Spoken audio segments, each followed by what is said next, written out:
नमस्कार मित्रांनो, मनी मॅनेजर्सच्या निफ्टी ॲनालिसिसमध्ये आपले स्वागत आहे। फ्रायडेला निफ्टी फ्लॅट ओपन झाली 23,927ला आणि 5 ते 10 मिनिटांमध्येच 24,050 हिट करून 23,960चा लो दिला आणि पुन्हा स्लोली अपसाईड मूव्ह घेत 24,190चा हाय दिला आणि 24,131ला क्लोज झाली। निफ्टी आता वीकली बेसिस पॉझिटिव्ह झालेली आहे, परंतु डेली बेसिस इनसाइड कॅन्डल बनलेली आहे। सो आज एक तासाची कॅन्डल कुठे क्लोज होते त्यावर आपला ट्रेंड ठरणार आहे। 15 मिनिट टाईम फ्रेममध्ये बघितले तर निफ्टीने एक चॅनल फॉर्म केलेला आहे। तो जर एका साईडला ब्रेक झाला तर वन साईड मूव्ह होऊ शकते, अदरवाईज साईडवेज मूव्ह कंटिन्यू राहील। 5 मिनिट टाईम फ्रेममध्ये 24,190 आणि 24,050 या दोन महत्त्वाच्या लेवल्स आहेत।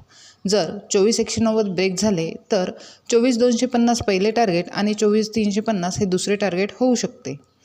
तसेच जर 24,050 ब्रेक झाले तर 23,960 पहिले टार्गेट आणि 23,870 हे दुसरे टार्गेट होऊ शकते। ट्रेंड कन्फर्मेशन नसल्याने ट्रेड करताना काळजीपूर्वक प्राइस ॲक्शननुसारच करावा।